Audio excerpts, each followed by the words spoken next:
I engaged in a long-distance relationship when I was 15. Though several states away, we managed to talk several times a day, every day. Her name was Sarah, and she was the first girl I ever told, "I love you." Through countless phone cards and several months, I remember making a big deal of our 6th month, we would talk for hours at a time, just laughing at the stupid stuff we would say. One day the inevitable happened, and Sarah broke up with me.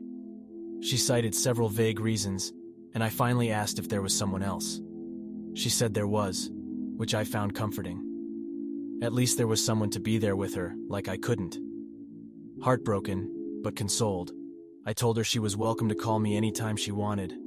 2 months and as many conversations with her later, she calls me. I'll always remember it. My family and I were eating dinner and my mom answered the phone. She looked at me and said, "It's Sarah." I was a little shocked and excused myself from the table.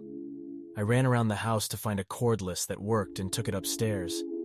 I hadn't spoken to her in at least a month and was anxious to hear what she had to say. When I picked up and my mom hung up on the other end, I could hear that she was crying. She told me that she was in the final stages of her battle with leukemia. There was no other boy, she told me. She had only wanted to spare me the experience of losing her. She explained very little, just that she wanted to talk to me again and say goodbye. After hanging up the phone, I just sat there and cried. I'm 24 now, and I still have trouble dealing with this. I have no idea what actually happened because I couldn't get a hold of anyone at the number or the address. It's possible that she was just trying to sever contact with me by feigning a terminal illness. Sounds like a bad sitcom now that I say it. But to 15-year-old me, she died in a bed and I couldn't be there for her. My imagination was consumed with the feeling of loss. To this day, I can't watch A Walk to Remember. Fuck that shit. It's 6 in the morning and I've just gotten off of work 2 hours prior. I've had a couple of beers, and under any other circumstances I wouldn't have shared this story. For some reason I thought it would be therapeutic. It wasn't really. Decided to use throwaway. When I was 14, I fell in love with my best friend Amanda. We were together 24/7. We were adorable. We'd never leave each other's side. A few years pass and we get a call that her mother had overdosed and passed away. We were 16 and my parents let her stay with us. We planned out our entire life together.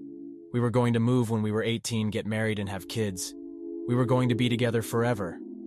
Well, that did not happen. It was the day after her 18th birthday.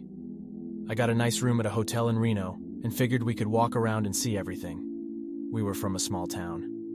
My mom decided that we could take her car, and we started the long drive. About 3 hours into the drive, I got rear-ended on the freeway. The car spun out sideways, and the front driver's side slammed into a ditch, causing the car to completely flip. I didn't have a seatbelt on and went out the back passenger window.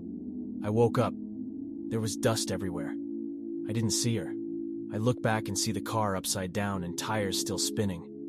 I ran over and crawled back into the car and tried to get her to wake up. There was blood and broken glass everywhere.